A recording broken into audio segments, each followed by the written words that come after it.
예, 여러분 안녕하십니까? 예, 오늘 여러분도 다 잘 아시다시피 왕님께서는 미국 총기 연합의 초대를 받아서 내슈빌로 가셔서 연설을 하시게 되어 있습니다. 그래서 오늘 왕님의 말씀을 기다리면서 일주일간 참았던 많은 식구님들께 갑자기 제가 나타나서 정말 죄송스럽습니다. 제 뜻은 아니었으니까 이해해 주시기 바라고, 부족하지만 왕님의 뜻에 순종하는 마음으로 이 자리에 섰습니다. 잘 부탁드리겠습니다.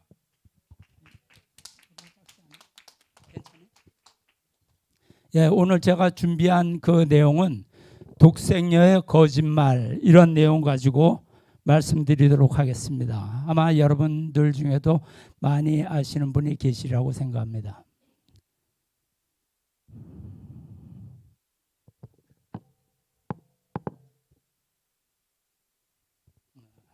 말썽을 부리네. 예. 독생녀가 가정연합을 장악한 이후부터 가정연합을 망치게 하는 사탄의 역사가 시작되었습니다. 참 아버님께서 성화하시고 승리한 가인 아벨이 천정궁을 떠난 이후 가정연합은 독생녀가 모든 권력을 장악하게 되었죠. 그로부터 이제부터 서서히 가정연합을 망치는 그런 역사가 있게 되었습니다. 그것은 바로 사탄이 독생녀를 주관하고 있기 때문입니다. 사탄은 항상 하나님의 섭리를 파괴하기 위해서 중심 존재에게 다가와서 끊임없이 유혹을 합니다. 사탄은 절대로 강제로 힘을 행하지는 않습니다. 왜냐하면 하나님이 계시기 때문입니다. 그래서 사탄은 언제나 찾아와서 유혹을 합니다. 그래서 자기가 모든 힘을 장악한 이후부터는 강제로 폭력을 쓰게 되는 것입니다. 그런데 이러한 사탄이 인간을 유혹하는 패턴은 항상 유사하게 나타납니다. 그래서 이것이 에덴 동산에서 해와를 유혹할 때나 아니면 예수님께서 광야 40일 금식 후에 사탄이 찾아가서 3대 시험을 하죠. 그때나 또한 한 시어머니가 섭리를 파괴하기 위해서 이대 왕님에 다가선 거나 이것도 비슷한 유형으로 나타나는 것을 보았습니다. 우선 에덴 동산에서 해와의 유혹 과정을 한번 생각해 보기로 하죠.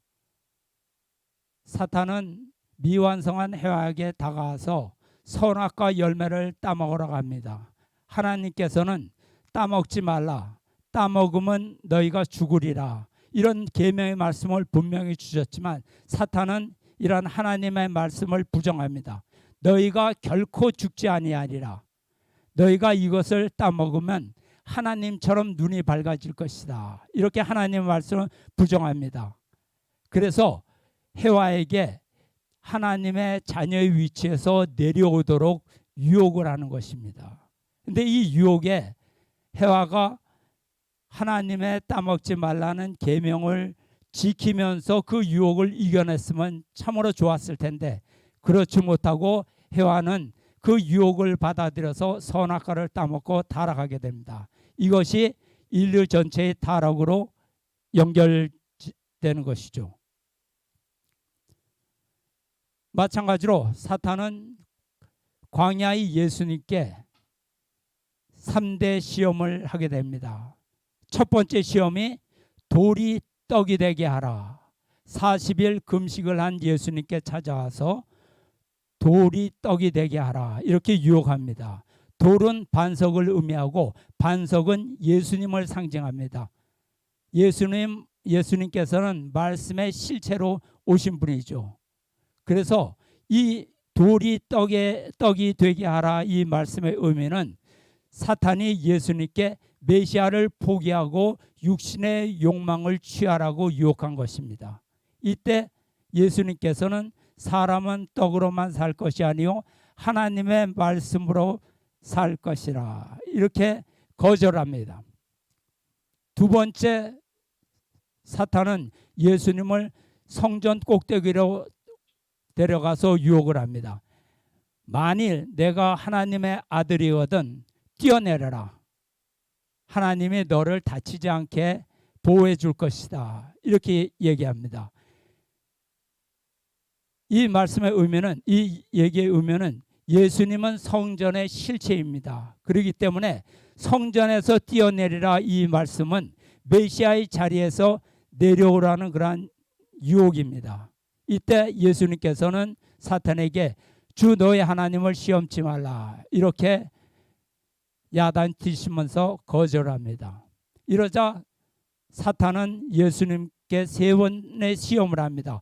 높은 산으로 데려 올라가서 천하 만국을 다 보여줍니다. 그리고 만약 내가 예수님이 사탄에게 엎드려 경배하면 이 모든 영광을 내게 주겠다. 이렇게 사탄은 유혹을 합니다.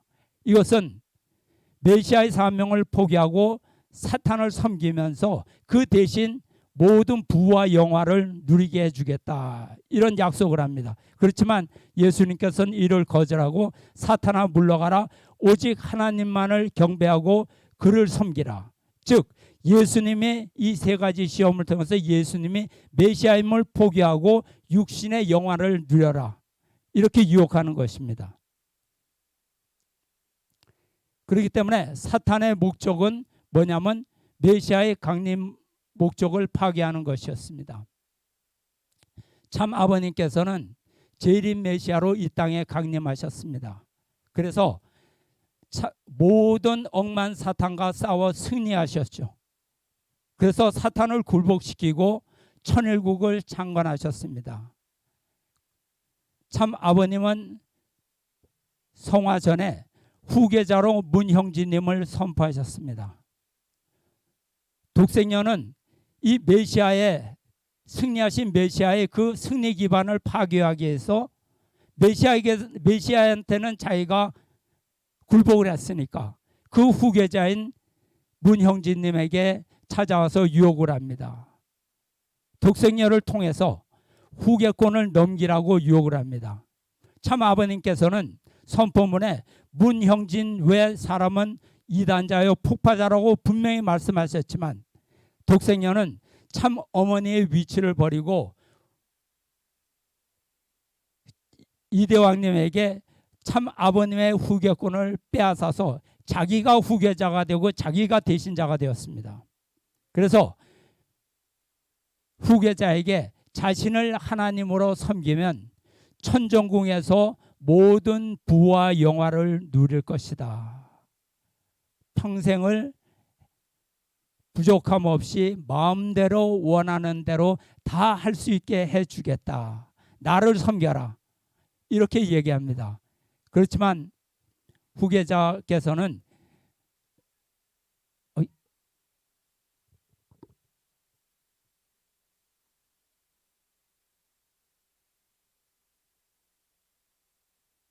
죄송합니다. 이거 처음 하니까 후계자께서는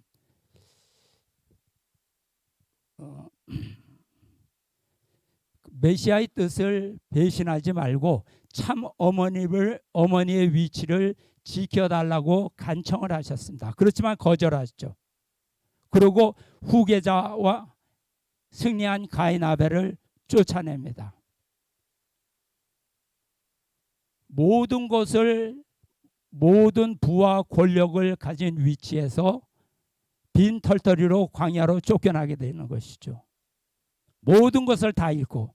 그렇지만 이대왕님은 참으로 현명하신 분입니다.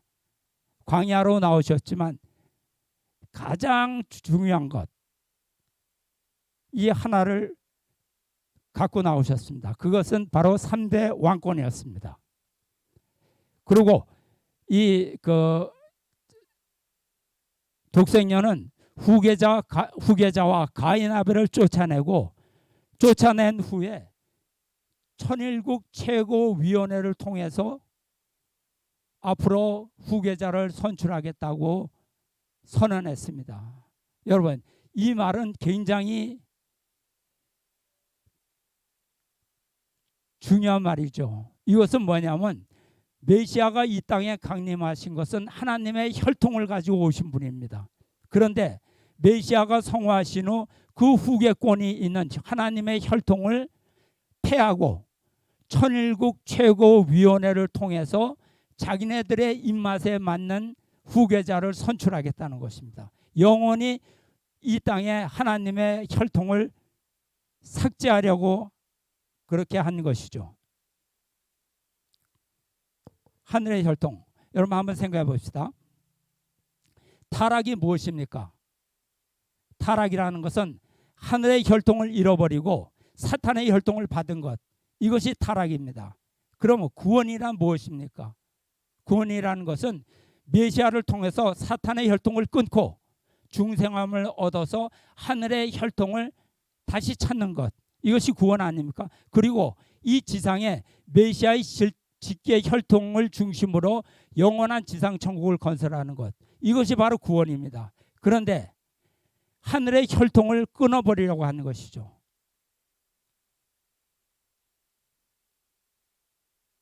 한 시어머니는 그 참 어머니로서 그의 책임은 하늘의 혈통을 모시고 보호해야 할 그러한 위치에 계셨던 분이죠. 그런데 하늘의 혈통을 끊어버리려고 하였습니다. 이것 하나만으로도 완전한 사탄의 역사죠. 사탄의 대신자죠. 사탄의 목적을 하나로 얘기하면 뭡니까? 하늘의 혈통을 없애버리는 것. 이것이 사탄의 목적이죠. 그 사탄의 일을 대행한 분이 한씨 어머니입니다. 그래서 하늘의 혈통을 가정연합 문형제님을 가정연합에서 세교회장직에서 퇴출시켜 광야로 쫓겨나시고 천일국 최고위원회에서 후계자를 선출하겠다. 그러면 앞으로 가정연합은 천일국 최고위원 12명인가요? 12명으로 이루어진 천일국 최고위원회 눈치를 봐야 됩니다. 그들에게 잘 보이지 않으면 후계자가 될 수 없어요. 그러면 후계자 위에 누가 올라가는 겁니까? 타락 인간이 올라가는 거죠. 타락이에요. 천일국 최고위원회 위원직을 가진 타락 인간들이 그 위에 올라가는 거죠. 그래서 독생녀는 사탄과 손을 잡고 사탄의 대신자 역할을 하는 것입니다.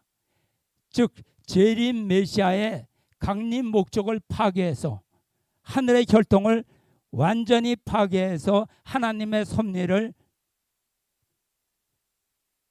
물어 돌려버리는 것. 이것이 독생녀가 사탄의 일을 대행한 것입니다. 그리고 무엇을 얘기했냐? 내가 무언제 독생녀다. 내가 우주의 어머니다. 내가 어머니 하나님이다. 이것은 뭐냐?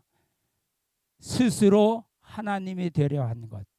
그러니까 에덴 동산의 해와가 잘못했던 그것을 그대로 다시 재현하려고 했던 것이죠.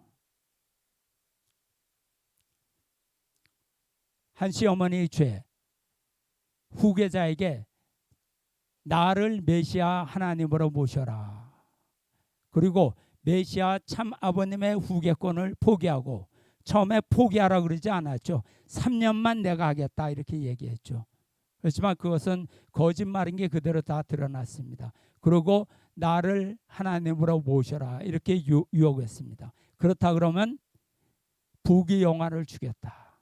앞으로 3년이 지나면 후계권을 주겠다. 여러분 3년이 지나서 후계권을 받아본들 그것은 독생녀의 후계자이지 참 아버님의 후계자는 아닌 것입니다. 왜?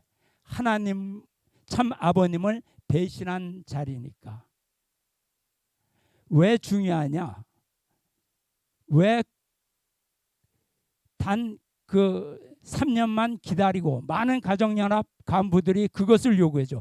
아이고 조금만 참으면 3년만 어머니 말씀대로 3년만 참으면 그 다음에는 모든 권력과 부와 영예를 다 가질 수 있지 않습니까? 그러면 그때 가서 모든 것을 참 아버님의 모든 것을 다시 회복하면 되지 않습니까? 참 답답하십니다. 수십조 원의 자산과 수백만 수십만에 따르는 절대적으로 따르는 신도들, 모든 영광 이런 것이 있는데 왜 광야로 가서 거지 생활을 하십니까? 이렇게 얘기했어요. 그런데 여러분 한번 생각해 보십시오. 3년이 지나서 후계권을 다시 찾아서 아버님께 돌아온다 해도 그것은 아닙니다. 왜냐? 원리에 노아가 방주 40일 홍수 심판에 승리하고 누웠을 때 아들 함이 노아의 벗은 것을 보고 형제들과 와서 옷을 덮었죠. 그때 노아가 야단쳤습니다. 저주를 했어요. 왜 저주를 했나요? 그것은 둘째 아들 함이 노아의 신앙을 이어받아야 되는데 노아와 함이 일체가 돼야 되는데 일체가 되지 못했기 때문에 노아의 믿음을 상속받지 못했기 때문에 그래서 끝난 것이죠. 아브라함과 이삭에서 아브라함이 이삭을 헌제 드리려고 했을 때, 죽이려고 했을 때 이삭은 순종을 했어요. 그 자리에서 아브라함과 이삭이 일체가 된 거죠. 아브라함의 믿음을 그대로 이어받은 거예요. 둘째 아들이. 그럼으로써 섭리가 이어지는 것이죠. 만약 이대왕님이 일시적으로나마 참 아버님을 배신했다. 그러면 일체는 끝난 것입니다. 그러면 아버님의 믿음은 이대왕님에게 연결되는 것이 아니죠. 단 한순간도 놓칠 수 없는 것이 바로 섭리였습니다. 그렇기 때문에 이대왕님은 단 한순간도 아버님을 배신하는 자리에 설 수 없는 것이 이대왕님의 그러한 입장입니다. 재림 메시아의 3대 왕권을 파괴하는 사탄의 술책에 단 1도 양보해서는 안 되는 것이죠. 모든 것을 다 잃는다 할지라도 어떠한 피해가 온다 그럴지라도 가장 중요한 아버님과 일체를 이루는 것, 이것이 대신자, 상속자, 후계자의 사명이었습니다. 거기서 완벽히 승리하신 것이죠.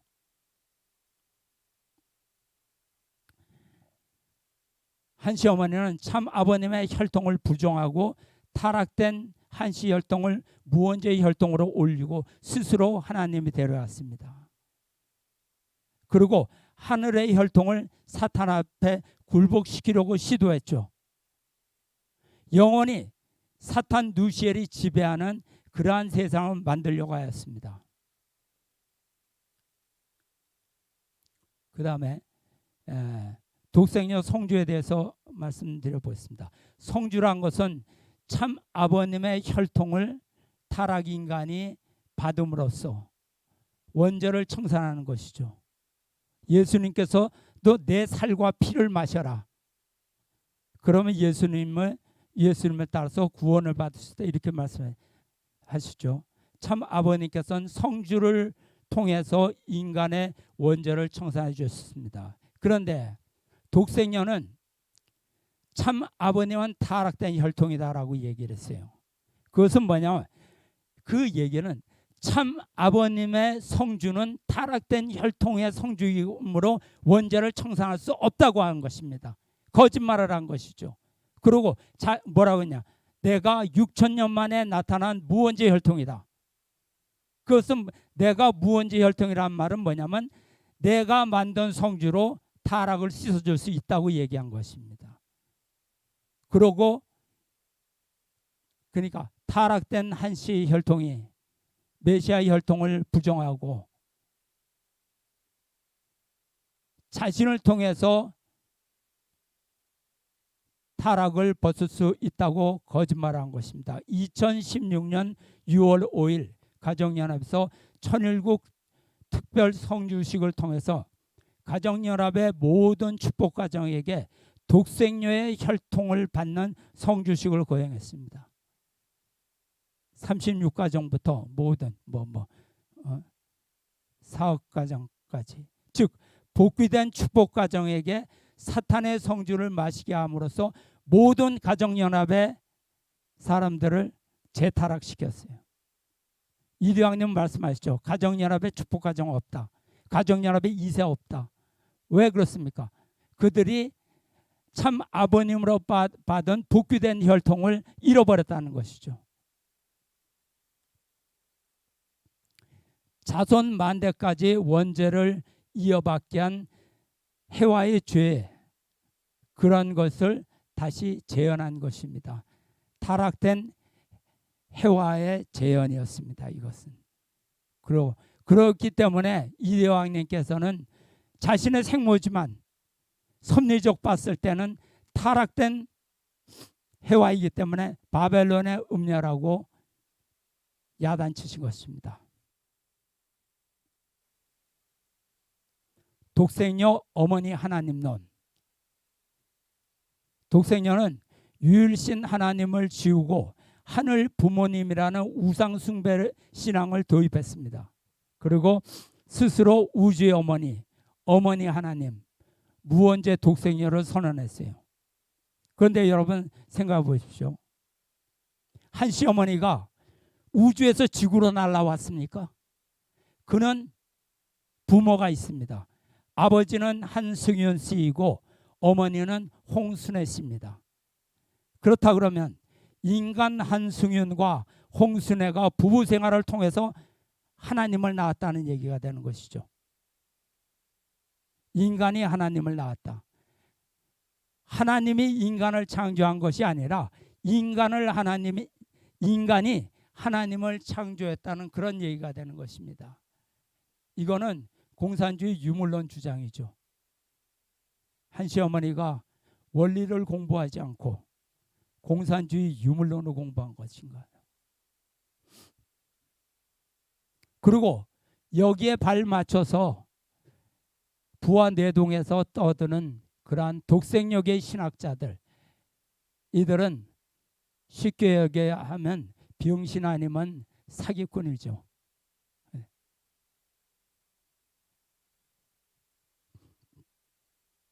여러분 한번 생각해 보시죠. 어머니 하나님이 한학자 독생녀다. 그러면 하늘 부모님 안에서 어머니 하나님이 한학자 독생녀다. 그러면 아버지 하나님은 누굽니까? 가정연합 사람들은 아버지 하나님이 문선명 참 아버님이라고 생각하고 있어요. 그렇지만 아니에요. 그것은. 왜냐? 한시 어머니가 한 말을 기준으로 볼 때 아닙니다. 한시 어머니는 참 아버님은 타락된 혈통이다. 지금은 추수기니까 가라지, 아버님은 가라지니까 지금 추수기에 정리해야 된다. 이렇게 얘기했습니다. 여러분 영상 보셨습니까? 그러면 하늘 부모님 안에서 아버지 하나님이 타락된 참 아버님, 그 문선명 아버님을 얘기하는 것일까요? 아니죠. 아버지 하나님은 어머니 하나님과 짝을 이룬 존재, 그 존재를 아버지 하나님이라 하는 것입니다. 문선명 참 아버님은 거기에 하늘 부모님 안에 없는 것이죠. 그대로 드러나는 것입니다. 그 다음에 독생녀 메시아론. 여러분, 이 세상에 자칭 메시아라고 하는 존재가 이제껏 한 수천 명은 되었다고 합니다. 한국에도 무지하게 많죠. 그런데 지금은 말세니까 이제 가짜들은 꼬꾸라지는 시대입니다. 요즘에 보면 JMS 정명석 유명하죠. 그 나쁜 짓 해가지고 그 꼬꾸라지고, 얼마 전에는 신천지 이만희도 잘못했다고 큰절했죠. 매스컴 안에서 다 드러내. 가짜들이 거꾸라지는 그런 시대입니다. 다 가정연합도 지금 내려가고 있죠. 그렇게 될 수밖에 없는 것입니다.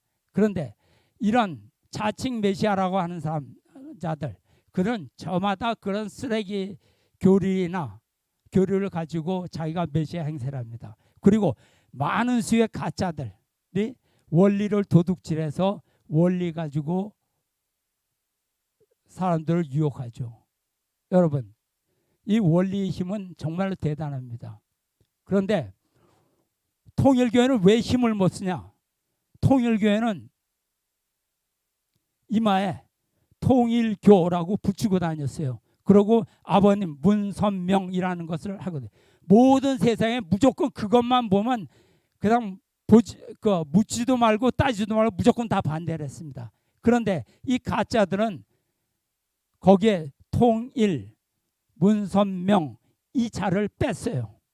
그리고 자기가 받은 것처럼 하니까 기독교인들이 그걸 보고서 놀라가지고 정말로 하늘의 은혜를 받은 사람이다 이러면서 메시아다 이러면서 자기네들이 따르는 것입니다. 그런 사람들이 지금 다 가짜 사기꾼들이 다 지금 쓰러지고 있습니다. 그런데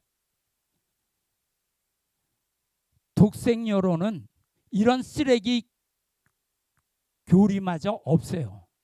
그냥 참 아버님의 말씀과 원리를 비틀어 가지고 독생여다, 여자 하나님이다 이렇게 그냥 무조건 주장을 하는 것이죠.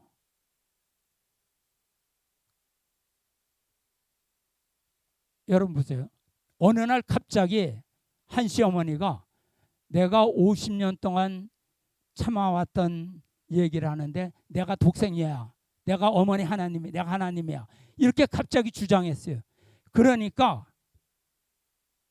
이 사기 신학자들이 그 말을 듣고 그 다음에 결론을 독생녀, 한학자 어머니, 한씨 어머니 독생녀, 하나님이라는 그것을 결론을 놓고 그 다음에 원인과 과정을 거기다 뜯어가지고 맞추려고 지금 노력하고 있는 거예요. 그런데 이게 쉽습니까? 교리가 구성되려면 성경 역사와 구원 섭리 과정을 거쳐서 이러이러한 과정을 거쳐서 봤더니 한학자가 여자 메시아 독생녀임에 틀림없다 이런 결론이 나타나야 그 다음에 독생녀도 되고 여자 메시아도 될 수 있는 거죠. 그런데 결론을 먼저 얘기했어요. 50년 동안 내가 감춰온 비밀인데 내가 독생녀야 딱 그러니까 거기에 맞춰서 제작을 하려니까 이것이 쉬운 게 아니죠. 독생여론에는 여자 메시아를 위한 기대가 없습니다. 믿음의 기대도 없고 실제 기대도 없어요. 막무가내 독생녀입니다.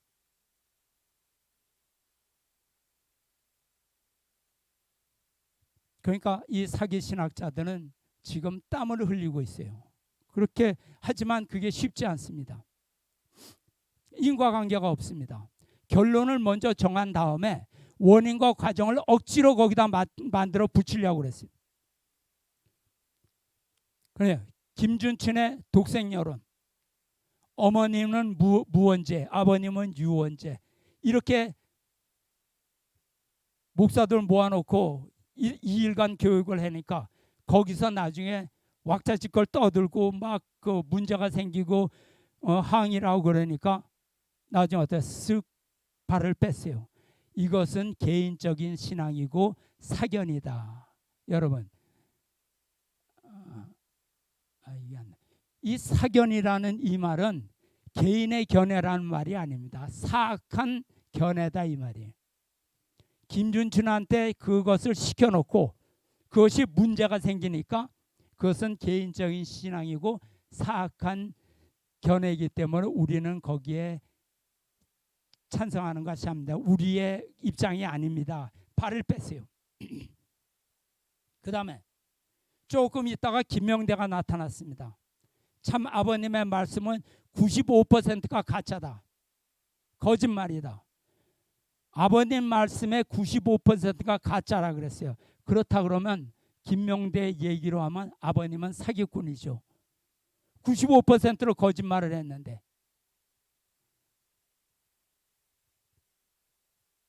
그러니까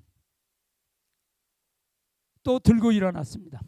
많은 사람이 들고 일어났어요. 그러니까 또 이것은 개인적인 신화이고 사견이다. 또 발을 뺐어요. 앞으로도 이런 인간이 또 나타날 것입니다. 왜냐하면 자꾸 자극을 주는 거예요. 자극을 줬다가 문제가 생기면 빼고, 문제가 또 자극 주고 문제가 생기면 빼고, 이러다가 사람들의 생각을 무디게 만들어서 그쪽으로 쓸 수 있어요. 이 공산주의자들이 이렇게 하잖아요. 사기꾼 앞잡이들을 앞세워서 허접한 독색 여론을 자꾸 주입시키는 거예요. 치고 문제가 생기면 빠지고, 또 조금 조용해지면 또 치고, 문제가 생기면 또 빠지고, 전형적인 사기꾼의 수법입니다. 이게 가정연합에서 그 단체에서 이런 짓을 하고 있는 거예요. 그러니까 나중에 하는 것이 무조건 독생녀니까 묻지도 말고 따지도 말라. 무조건 믿으라고 노래를 부르고 있습니다. 저 심한님, 저 노래를 좀 틀어주시오. 이 노래를 한번 보기로 하죠.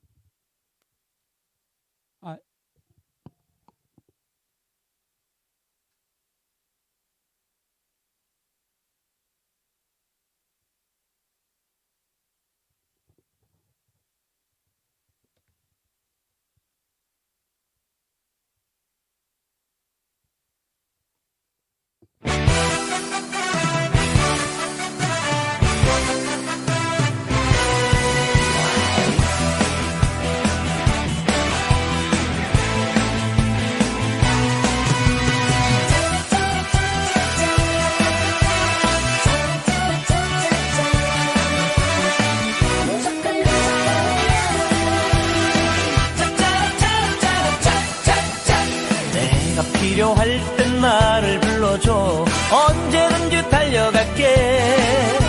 낮에도 좋아 밤에도 좋아 언제든지 달려갈게. 다른 사람들이 나를 부르면 한참을 생각해보겠지만 당신이 나를 불러준다면 무조건 달려갈 거야.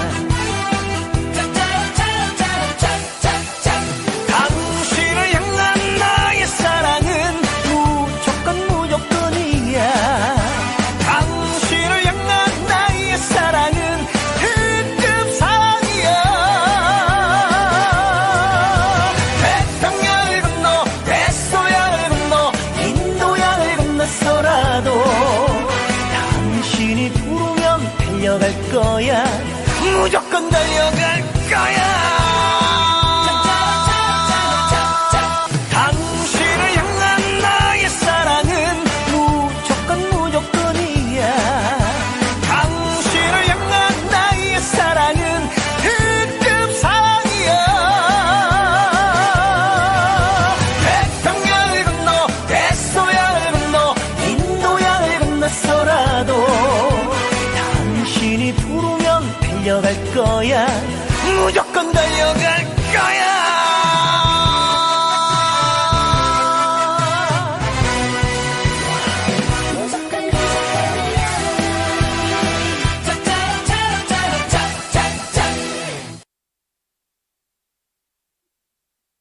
이것이 지금 가정연합의 그 모습을 단면적으로 보여주는 것이죠. 일본 청년들 모여서 하는 것 같은데, 독생녀 우상화. 보통 노래를 부르면 소수의 사람들이 앞에 놓고 다수의 사람들한테 공연하지 않습니까? 근데 이건 그게 아니에요. 전체가 모여서 한 시어머니 앞에 놓고 전체가 개인을 위해서 이렇게 하는. 저는 이런 공연 못 봤습니다. 아마 북한에 김정은 뭐죠 그게 무슨 기쁨조에서는 이렇게 하는지 모르겠어요. 그러니까 이게 그 논리가 없으니까 그냥 무조건 들이치겠다 이거예요. 들이밀겠다.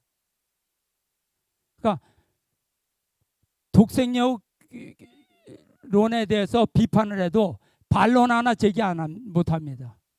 못 들은 척해요. 오히려 그 독생연에서 비판하면 난리치는 데가 비판한 데가 누구냐면 곽그룹에서 오히려 더 하더라고요. 곽그룹은 항상 가정연합과 가까워지려고 많은 노력을 하고 있거든요. 한쪽으로선 재판을 하고 있지만, 그래서 그러면 한번 독생여론에 대해서 한번 그 대화를 한번 해보자, 우리 토론을 한번 하자, 이래도 응하지 않습니다. 4차인가 했는데 한 번도 안 나타났어요. 그렇기 때문에 이 독생여는 김준친이나 김명대와 같은 묻지마 돌격대 신학자, 이렇게밖에 표현할 수가 없습니다. 이런 신학자가 필요한 것이죠. 이런 무식한 인간들이 그렇기 때문에 가장 먼저 한 것이 뭐냐? 말씀 파괴입니다.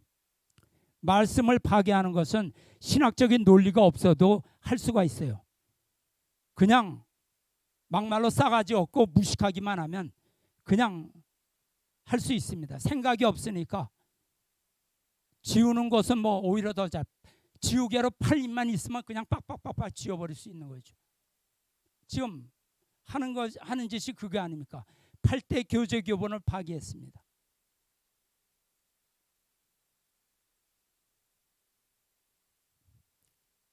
무식하고 교만한 독생녀,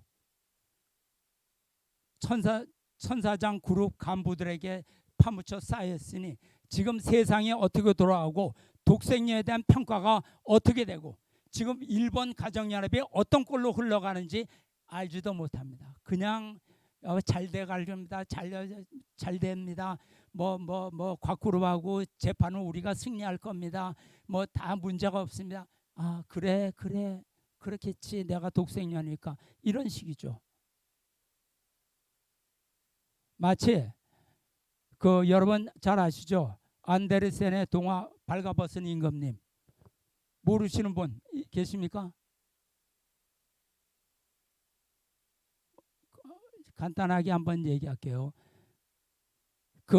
굉장히 사치를 좋아하는 임금님이 있었어요. 왕이 있었어요. 이 왕은 아주 세상에서 가장 아름다운 옷을 자기가 입기를 원했습니다. 그래서 신하 보고 가장 아름다운 옷을 만들라, 많은 돈을 주겠다. 그렇지만 그렇지 못할 때는 죽여버리겠다.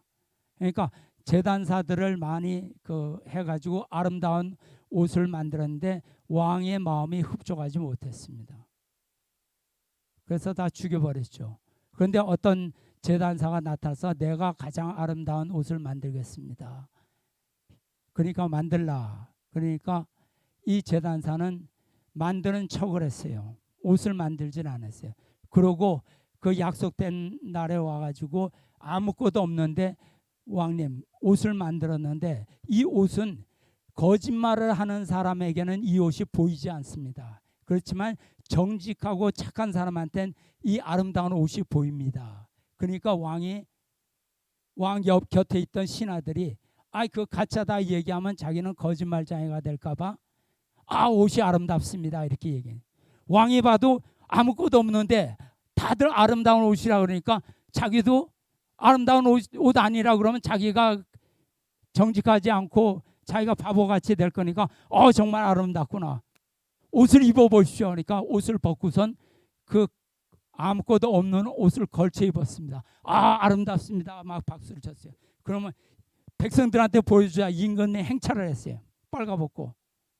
그러니까 백성들도 그걸 보고 만약 옷을 안 입었다 그러면 자기가 죽을까 봐서 아름답습니다 하고 막 박수를 치고 좋아했어요. 그런데 조그만 어린애기가 임금님이 옷을 벗었네요 이렇게 했단 말이에요. 그러니까 그때 깨달았어요. 어린애가 거짓말을 안 한다. 그래갖고 거기서 왕이 옷을 벗고 빨가벗고 돌아다닌다 그러니까 왕이 황급히 다시 도망왔다는 그런 얘기입니다. 이것이 벌거벗은 임금님. 지금 천정궁왕에 있는 독생녀가 꼭 이런 모양입니다. 많은 사람한테 둘러싸였고 자기가 위대한 줄 알고 있어요. 다 위대하십니다. 위대하신 어머니, 무원죄 독생녀 어머니 하나님이십니다. 이렇게 높이니까 자기가 그런 줄 알고. 한편 불쌍한 거죠. 가정연합 천사장 집단에 이런 어린아이와 같은 순수한 사람이 없다는 것이죠. 아니면 그런 사람이 있어도 다가갈 수 없다. 모두 다 그 있는 자들이 한 학자는 무원죄 독생녀다, 하나님이다, 우주의 어머니다. 바른 말을 하는 사람이 없다는 것이에요. 그 단체에 의인이 없으면 망하게 되어 있습니다.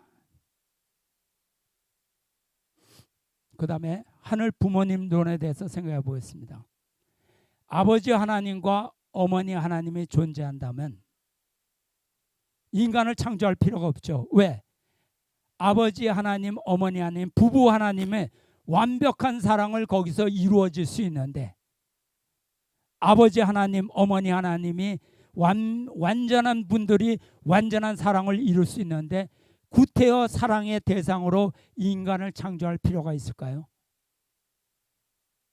인간을 창조해놓고 하나님이 얼마나 속을 새겼습니까? 그런데 사랑이 완벽하게 이루어질 수 있는데 뭐하러 인간을 창조하냐? 인간 창조가 필요가 없는 거죠. 하나님은 인간을 사랑의 대상으로 창조하신 유일신입니다. 하나님은 사랑의 본체로서 사랑을 이루기 위해서 기쁨을 누리기 위해서 인간을 창조하셨어요. 남자를 창조하신 목적은 뭐냐? 영인체가 완성된 아담의 채를 쓰시고 싶어서 남자를 창조하셨죠. 여자를 창조하신 목적은 뭐냐? 완성된 해와가 완성된 아담의 사랑의 대상이 돼서 하나님이 완성된 아담을 통해서 완성된 사랑을 느끼기 위해서 그 가정 안에 완성된 사랑을 느끼기 위해서 하나님은 인간을 창조하신 것입니다. 그러니까 하늘 부모님은 뭐예요? 하늘 부모님이 있는데도 불구하고 인간을 창조했다. 그러면 하늘 부모님의 사랑은 완전치 않다. 아버지 하나님과 어머니 하나님이 완전한 사랑을 이루지 않는다. 그러면 다툰다. 그러면 우주는 영원히 파괴죠. 말이 안 되는, 논리적으로 이게 맞아들지를 않는 것입니다. 그 다음에 실체성신론. 실체성신이라고 얘기하죠. 독생녀가. 하나님이 인간을 사랑하셔서 구원을 위한 성령 역사를 하십니다. 성령이라는 것은 하나님의 은혜가 인간에게 나타나는 것이지 별도의 인격체로 실체 성신이 존재하는 것은 아닙니다. 하나님의 사랑이 인간에게 나타나는 것이죠. 그렇기 때문에 실체 성신도 없는 것이고 여성신이 따로 존재하는 것도 아닙니다. 한씨 어머니가 실체 성신이라는 말은 거짓말입니다. 어머니 하나님도 없고 우주의 하나님도 없고 여성신도 없습니다. 독생녀, 메시아, 실체 성신, 어머니 하나님, 이거 모두 다 거짓말이에요. 그렇기 때문에 독생녀의 주장은 단순한 거짓말이 아니라 이런 거짓말은 사탄이 아니면 할 수 없는 거짓말입니다. 이 주장은 사탄의 역사, 하나님의 말씀을 거역하고 재림주의 섭리를 파괴하려는 것, 이것은 사탄의 사람만이 할 수 있는 것입니다. 일반 사람들은 못해요. 이런 것이. 그렇기 때문에 이대 왕님께서 한씨 어머니를 그토록 심판하고 계신 것이죠. 사탄이니까. 사탄의 일을 하고 있으니까. 그런데 가정연합에서는 참 아버님이 말씀을 집에 보면 한씨 어머니를 독생녀라고 말씀하는 것이 뭐 180몇 개가 있다. 그 다 찾아보면 있다. 이렇게 주장합니다. 예, 아버님께서 한 시어머니를 독생녀라고 말씀하셨죠. 그렇지만 아버님께서 독생녀라고 말씀하신 것은 독생자 참 아버님의 대상의 가치를 부여하는 것이지, 한 시어머니가 주장하는 독생녀 메시아 실체 성신 어머니 하나님이란 뜻은 아니라는 거죠. 완전 가짜라는 거예요. 예. 말세는, 지금은 말세입니다. 말세는 선과 악이 충돌해서 혼돈의 시대입니다. 우리는 미완성한 단계의 인간이기 때문에 우리는 하나님의 말씀과 사탄의 말씀, 즉 생명의 말씀과 멸망의 소리를 구분하기 어렵죠. 그렇기 때문에 우리의 판단력이 흐려질 때 우리는 항상 성경과 원리와 말씀을 통해서 분별을 해야 합니다. 사람이 분별력을 잃으면, 마음속에 확신이 없으면 불안하고 자신이 없어집니다. 그렇기 때문에 그때는 많은 사람들 속에 숨고 싶고 많은 사람이 취하는 그러한 방법에 따라가려고. 지금 가정연합이 그러지 않습니까? 사람이 많으니까 여기만 안전하겠지. 설마 이 많은 사람들이. 성경에 마태복음 7장 13절 14절에 좁은 문에 나와 있습니다. 좁은 문으로 들어가라. 멸망으로 인도하는 문은 크고 그 길이 넓어 그리로 들어가는 자가 많고, 생명으로 인도하는 문은 좁고 협착하여 그리로 들어가는 자가 적음이라. 하나님께서는 많은 사람을 따라가는 것이 아니라 생명의 길을 따라가라고 가르쳐 주셨습니다. 사탄은 멸시와 핍박을 통해서 인간들이 좁은 문으로 들어가는 것을 방해합니다. 편하게 살라, 행복하게 해주겠다, 걱정하지 마라, 이런 유혹을 합니다. 이런 세상의 판단과 소리에 의지하게 되면 노아의 방주도 잃게 되고 소돔과 고모라 성을 빠져나오지도 못하게 되는 것이죠.